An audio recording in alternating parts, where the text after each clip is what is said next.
veces como que a veces uno puede percibir como que hay ciertos asuntos detrás de esto, ¿verdad? Sí. Como que la preocupación tal vez de cambiar el símbolo no es lo que... no sé si responda realmente a estereotipo racial o lo que sea, o haya algo un poquito detrás de esa decisión. Así que vamos a ver, ¿verdad? qué trae el asunto. Pero aquí en Puerto Rico, ¿verdad? Como bien decíamos, hemos tenido en sus momentos, ¿verdad? Personajes y demás que se han convertido, ¿verdad? En críticas sociales, en cosas así, ¿verdad? Que en Estados Unidos el asunto del pintarse la cara ha tenido, ¿verdad? Porque se utilizó para satirizar a los negros en un momento dado. Pero creo que en el Caribe nosotros van como por otro lado, ¿verdad? Tenemos como otra apreciación del asunto. Pero vamos a ver en qué termina el asunto de la tía Yemaima. Eso es así. Bueno, Edwin, ¿cuál es el tema esta mañana? No, lidera con tu palabra. Lidera con tu palabra. Ajá. De eso queremos hablar y yo quisiera como enfatizar en si hay algo con que un líder deja impacto en la gente es con su palabra.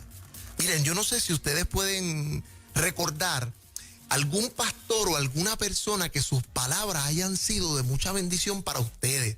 Y yo puedo pensar en momentos de mi vida donde un sermón fue algo interesante, una consejería, un momento donde tú estabas en alguna angustia, pero bien extraordinaria. Una palabra y una conversación marcaron o cambiaron tu vida para siempre. Creo que todos nosotros podríamos decir, wow, yo recuerdo a tal pastor, o recuerdo a tal persona, o a tal líder, a tal empresario que me sentó una tarde, que me dio un consejo. Así que si hay algo que un líder tiene para liderar y para dejar impacto en la vida de alguien más, es su palabra. Y yo estaba pensando que, por ejemplo, Jesús, uno de los líderes, ¿verdad? Usando las palabras del doctor Samuel Pagán, este rabino galileo virtuoso, realmente hizo algo extraordinario con su palabra. O sea, la Biblia describe que la gente que oía a Jesús decía, es que este no habla como los demás. O sea, este habla como quien tiene autoridad. ¿Quién es este que ante su palabra el mar se calla, los vientos le obedecen? O sea, la gente de alguna manera tenía una sensación de que la palabra de Jesús era distinta. Miren, Jesús se instala en un género literario del Medio Oriente muy conocido, que es la parábola o lo que es la literatura sapiensal. Los judíos, los orientales enseñan con cuentos. Y eso es algo que es un género literario, utilizar los poemas o las historias para enseñar algo. Lo que pasa es que Jesús hace una reinterpretación de eso. Jesús es tan buen maestro con su palabra que a nosotros a veces se nos olvida que hay cosas que no son necesariamente historias de la Biblia. Son cuentos que Jesús hace para enseñarnos algo. Déjame darle un ejemplo. Siempre que uno va a Israel, una de las cosas que nosotros hacemos, ¿verdad? Cuando peregrinamos alrededor de la figura de Jesús de Nazaret, tratamos de seguir el orden de su vida. Empezamos con Belén, que es el lugar de su nacimiento, vamos a la Galilea o a los lugares donde Jesús hizo su acción, y lo último que se hace es ir entonces a Jerusalén para conmemorar la semana que cambió todo, o la semana que cambió el mundo. Y cuando uno va de Jericó a Jerusalén en la actualidad, uno puede pasar por lo que llaman la posada del buen samaritano o el lugar, ¿verdad? Una carretera que ha identificado un punto que dice The Good Samaritan Way. Y entonces cuando uno mira llega a este lugar donde le dice a las personas, mira, este es el lugar que inspira la historia de Jesús del buen samaritano. Siempre la gente dirá, y te preguntan, pastor, aquí fue que pasó esta historia. Y uno se le olvida que el buen samaritano no existe. Uno se le olvida que el padre amoroso no existe. A uno se le olvida que el levita, los que ignoraron al hombre en la víctima, el que literalmente encontró un tesoro en el medio del camino y volvió vendiéndolo todo para comprarlo. Son historias tan pintorescas que uno pensaría que tienen el mismo estatus que Jesús y la viuda de Naín, que Jesús le resucitó la hija, que Pedro y que Natanael, que el llamamiento de ellos. O sea, están en dos categorías diferentes. Voy a categorizar lo que he dicho. No estoy diciendo que estas historias no son verdaderas. Lo que estoy señalando es que son cuentos que Jesús hace para ilustrar puntos, porque son parábolas.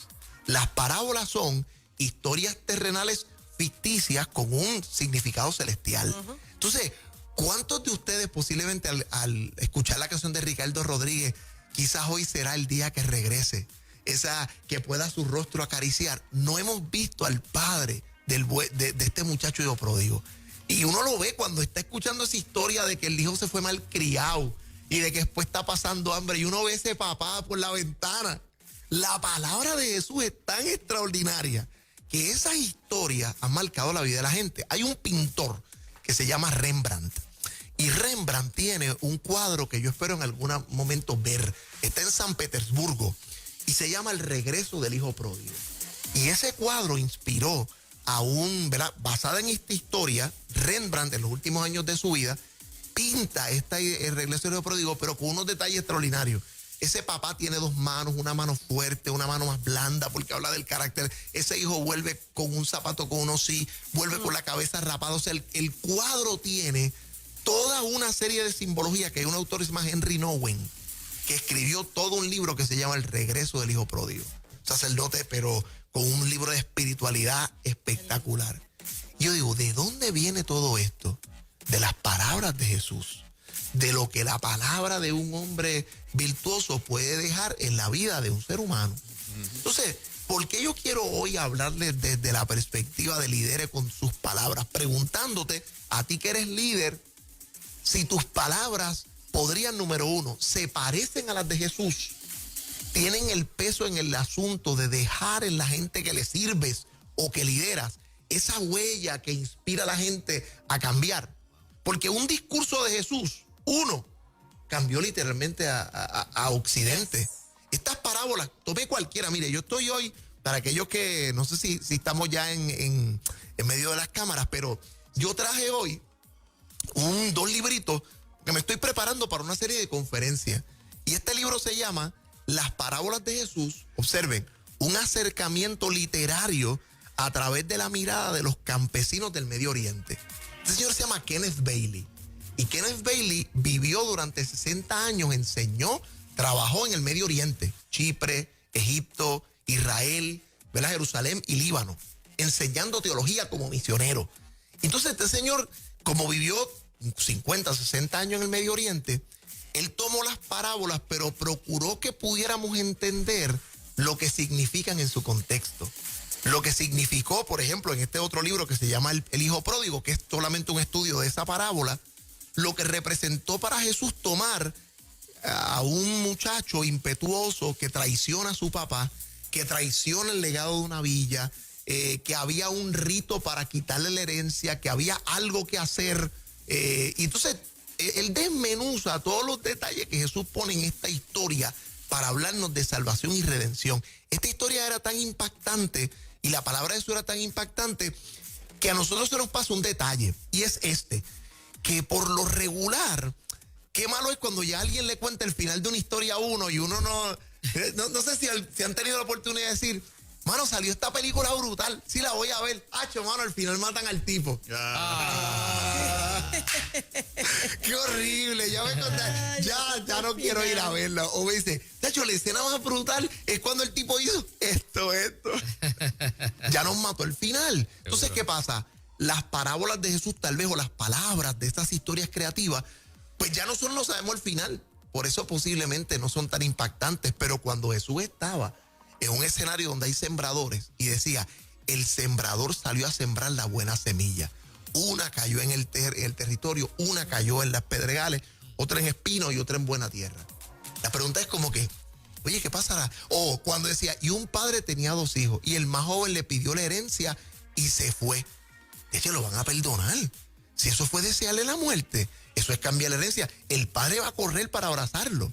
O cuando este señor que se encuentra en medio de un camino, es un viajero y está tocando el camino y en medio de una finca encuentra algo firme y cuando excava es un tesoro. ¿Qué va a hacer ese hombre? ¿Va a volver a vender todo lo que tiene? ¿Le va a decir al dueño de la finca o lo va a comprar sin que lo sepa? Es que un hombre fue y le echó y le sembró cizaña a otro en medio del camino. ¿Qué va a hacer este tipo? Van a limpiar, van a tener que botar toda la cosecha.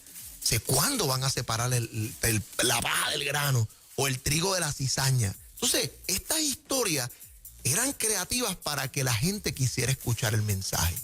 Y yo creo que hoy, tal vez nosotros deberíamos imitar a Jesús. ¿Querrá la gente escucharnos como Jesús? Segunda pregunta a los líderes. Si tuvieran que medirlo a usted, líder, empresario, trabajador, por la forma en que usted habla y por lo que dice, ¿qué sus palabras dirían de usted? No le estoy preguntando lo que usted dice de usted o lo que usted piensa que la gente pensaría de usted. No, yo quisiera que si nosotros hiciéramos un chat de lo que usted ha hablado en los últimos días y alguien lo leyera, ¿qué opinión tendría de usted por las palabras que usted dice? Edwin, hay un pensamiento que dice, cuida tus palabras que sean como medicinas, no vaya a ser que un día te toque tomarte. Wow. Lo que estás diciendo te alimenta, te las puedes tomar. Te las puedes, wow, si la palabra fuera tu alimento, sería veneno, sería alimento. Entonces, qué importante es la palabra. Miren, hay líderes en la historia de hoy. Con esto yo quiero ir ahora a llevarlo de la perspectiva de la espiritualidad y de la enseñanza bíblica con la que hemos partido a nuestra realidad de liderazgo. Hay gente que ha marcado la historia con un discurso. Por ejemplo, yo estoy seguro que usted ahora mismo recordaría si le digo la frase I have a dream. I have a dream. Esta frase es ese discurso que Martin Luther King en la década del 60 presenta en The Million March Men, aquella marcha de 1 millón de hombres frente específicamente a Washington para hablar de la importancia del país que él soñaba, donde blancos y negros pudieran estar juntos. En la universidad yo tuve la oportunidad de leer una de las cartas de Martin Luther King desde la cárcel, se llama Letter from Birmingham Jail, desde la cárcel de Birmingham. Y él empieza a cuestionar a los pastores de por qué, decía, porque mis hijos no tienen la oportunidad de ir a jugar en los lugares que la gente blanca sí está. Yo veo estas iglesias de los pastores que me condenan, decía, with the lofty spires, con estas específicamente torres que tienen cruces arriba. Y yo me pregunto, ¿qué evangelio siguen esa gente? O sea, es una carta contundente, pero esa frase, el último discurso que Martin Luther King termina, ¿verdad? He estado en el tope de la montaña, he visto todo como el profeta Moisés, he visto la tierra prometida y sé que llegaremos allá, que al final seremos, we will be free at last, God Almighty will be free at last. Hubo que recogerlo cuando se sentó en la silla por la agonía, y eso fue unos días antes de que lo mataran, o sea, presintiendo la muerte. Entonces, yo creo que todos recordaremos a Kennedy. Hay una frase famosa de Kennedy que es, no pregunte literalmente qué su país puede hacer por usted, sino pregúntese qué usted puede hacer por tu país. Y ese fue el discurso que llevó a Kennedy a lanzar lo que son los Peace Corps, que eran unos literalmente misioneros de paz, eran personas que viajaban, ¿verdad?, por el mundo llevando proyectos como tal de paz. Así que les he mencionado solamente algunos de cómo una palabra tiene un peso para marcar la historia. Hay un muchacho que se llama Nayib Bukele y posiblemente ha saltado últimamente a la fama mundial, es el presidente de El Salvador. Y es este muchacho joven, los otros días hasta Calle 13 lo entrevistó y una serie de entrevistas que le han hecho. Y él lo invitaron a las Naciones Unidas porque es un muchacho joven, cristiano, creyente, ha tenido que enfrentarse al país, ¿verdad?, en una serie de cambios sociales interesantes, y lo invitan a la ONU. Y este muchacho, yo los invito a que ustedes solamente vean los primeros 3 minutos con 39 segundos de ese discurso. Nayib Bukele, discurso a la ONU. Búsquenlo a través de Google. Este muchacho va y comienza, estoy bien contento, emocionado de estar aquí, y de repente interrumpe el discurso y dice, permiso, tengo que tomarme una foto. ¿Me permiten un momento? Saca el teléfono, se hace un selfie y dice, güey, y lo pone, ¡pap! Y suelta el teléfono y dice, perdonen que haya tomado esta oportunidad, decía, pero ¿saben lo que yo acabo de hacer? Yo acabo de tomarme una foto y subirle a la blogósfera, ¿verdad?, esta esfera mundial. Y literalmente esta foto que yo acabo de tomar va a tener más impacto que lo que nosotros estamos conversando aquí. ¿Por qué? Porque literalmente esto se ha convertido en una organización obsoleta, que se quedó atrás, y que estas cosas que nosotros hablamos nos importan a nosotros que estamos aquí, pero afectan muy poco a los que están afuera. Mi foto va a afectar más la vida de las personas de mi país que lo que ustedes puedan determinar en esta sala. Gastamos dinero en reunirnos y en viajar, pudiendo utilizar otras tecnologías y otros tipos de espacios para que pudiéramos sacar nuestro mensaje y nuestro proyecto a una parte del mundo, porque nos quedamos en el siglo pasado. Uy. Hay que tener babilla. para tú literalmente zumbarte una maroma como esa. Eso es darle un puño vendado al corazón. Tú sabes, los líderes que tienen una palabra también de desafío, una palabra osada, marcan la historia. Por eso la invitación de hoy es, si esto que yo he compartido te ha marcado el día de hoy, pues entonces necesitas revisar qué estás hablando o qué estás escribiendo. Porque necesitamos que nuestra palabra tenga peso para marcar a la gente. Hay gente que va a recordarte a bien por la palabra que tú hablas o también a mal. Y la Biblia nos dice, y con esto cierro este texto de la Escritura en Proverbios capítulo 15, dice, las palabras que brindan consuelo son la mejor medicina. Las palabras dichas con mala intención son causa de mucha tristeza. Nosotros podemos restaurar a alguien por lo que decimos. Podemos construir la vida de alguien por lo que decimos. Podemos inspirar la vida de alguien por lo que decimos. Podemos afirmar la vida de alguien por lo que decimos.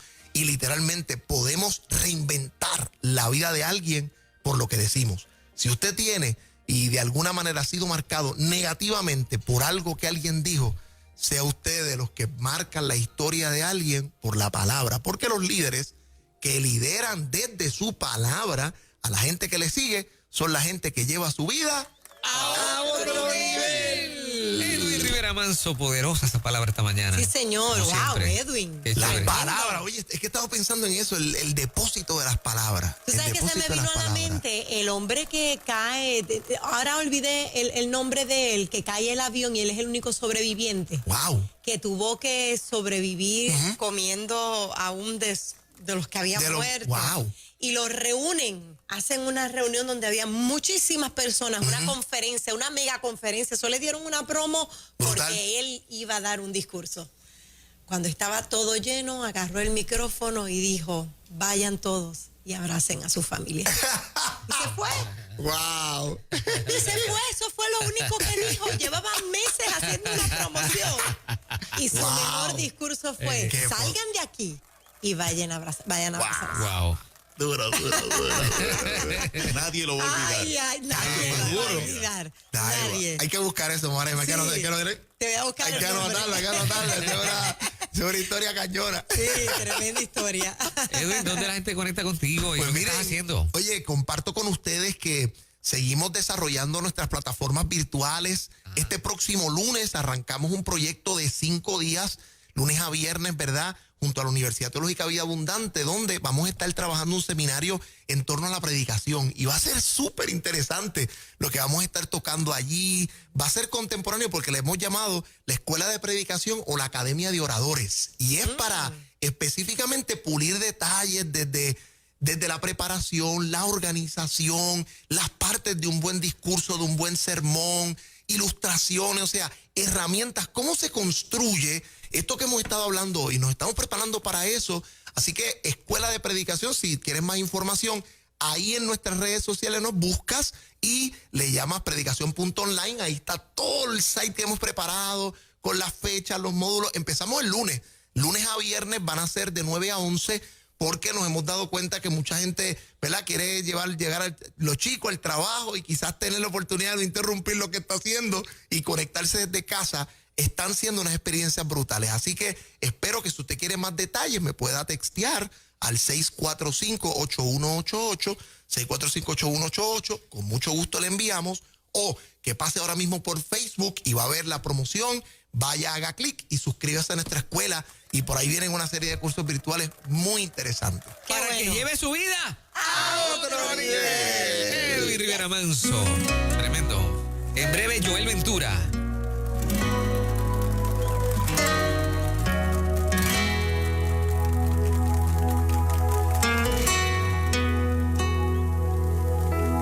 No he venido a impresionarte por tener favores de tu parte, no. No he venido buscando riqueza.